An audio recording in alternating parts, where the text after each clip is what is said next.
Hello, welcome back to the channel. Thanks for joining us. Haven't seen very many reviews of the Gravely ProTurn Z online. Hard to make a decision if you can't be informed about the product, right? So I went ahead and picked one up last week. Used the snot out of it. We'll check the hour meter up here. As you can tell, there is now almost 14 hours. Done the initial service on this machine here.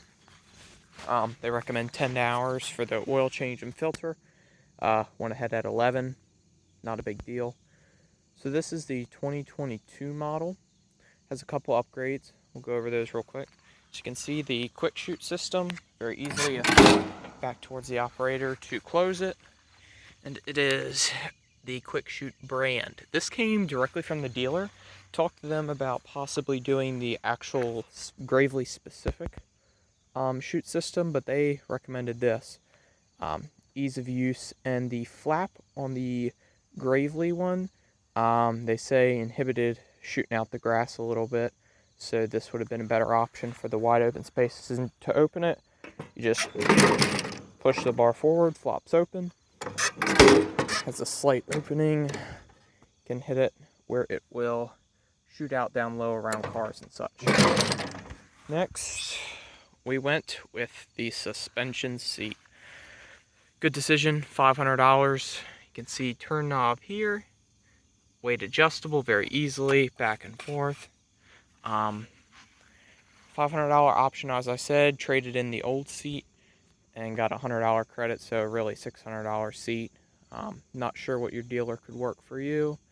Again, Delaware Armingers, as a previous lawnmower review, best place to buy a lawnmower, at least in Delaware, that is, in my opinion. Next, we'll go down to the deck.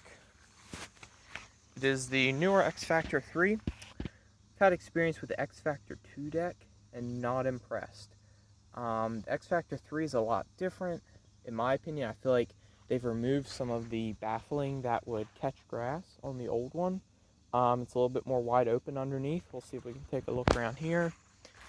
And I feel like the opening is also a couple inches wider. You can see it's pretty open all the way through and through. So wider opening, better dispersion of grass, virtually no clumping at all on this lawnmower. And this deck's standard across their whole entire line up into the 660s, I believe. Also has kind of a bull nose front, you can tell. It's a slight angle to help with the grass standing up. Adjustable casters.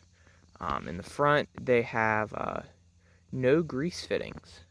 Very, very nice. Up top, and I believe no fittings on the actual hubs of the tire. But that is very good for maintenance, especially for a landscaper. You're not out there every day trying to grease all your fittings and make sure you hit every one. Back to the deck. The Anti-Scalc wheels are not solid. They are technically hollow, as you can see down there. But we'll see how long they last. I have a feeling they'll last a couple 100 hours, if not longer. The deck is also spring assisted. You can see the giant spring there. It is even adjustable for your operator needs. You know, if you're a stronger person, you probably, loosen it up. If not, always go a little tighter. Pretty large tires in the back. This tread's been standard on pretty much every lawnmower I've ever had, except for like a Spartan or Bad Boy, yes. Had no real issues with tearing. This has the 3100 hydro, same as the Gravely ZTHD. It's basically a ZTHD with a roll bar and bigger motor, along with the suspension front casters. So it has a large rubber bushing in there. You can see a little dirty. Large rubber bushing that helps just dampen everything down. Found it does work well in coordination with the suspension seat. So, as again, this is a ProTurn Z, but it is the 52-inch model. Obviously, you could see on the deck earlier, it's hard to read. Not a big fan of the paint scheme that they've done with this sticker here. It blends in too well as the American flag over there. Not a big fan of that. The deck is really accessible, belts and everything. Flips right up. Doesn't contact the optional seat either. Next, we'll move on to the deck height adjustment. Very simple.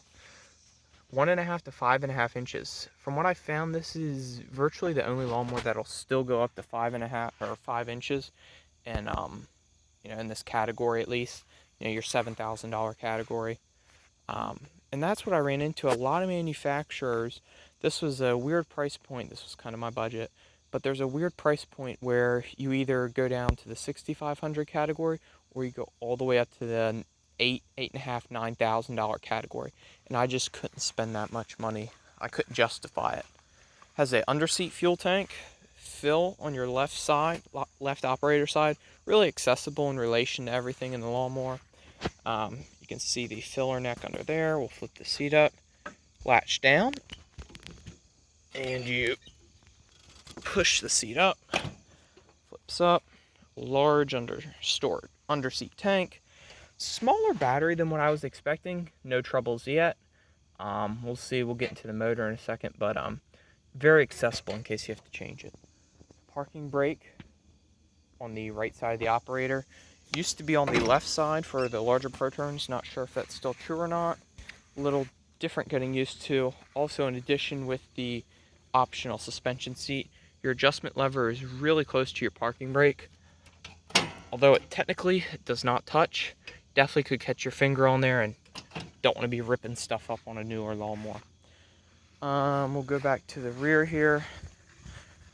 Reason also went with this lawnmower was the roll bar.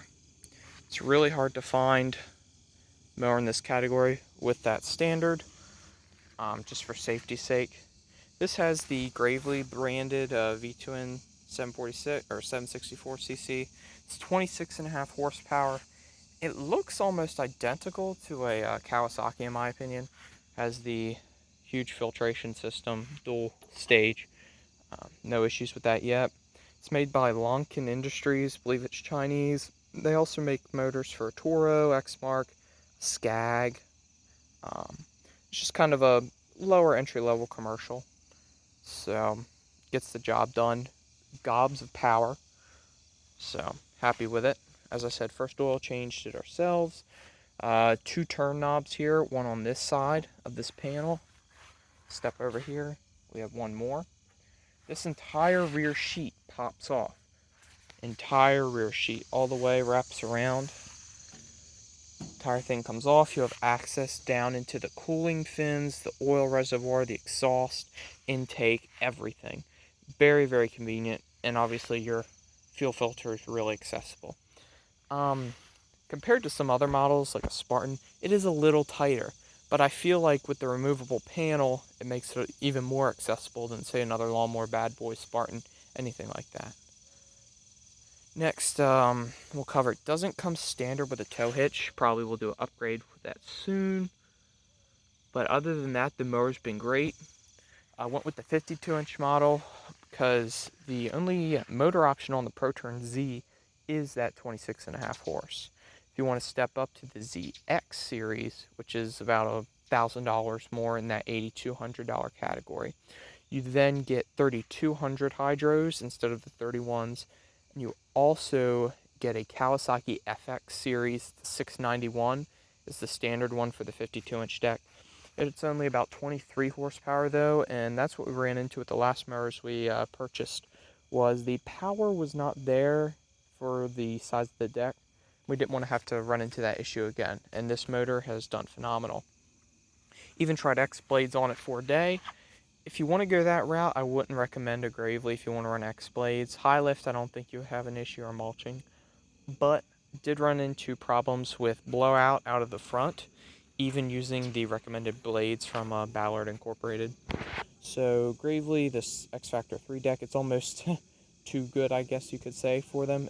It does throw it further, but you're still getting about a width and 2 widths of dispersion with the standard blade setup. So other than that, comfortable grips. You do not have to have the sticks in the out position to start the lawnmower, which is really, really handy. Definitely an annoying feature on a lot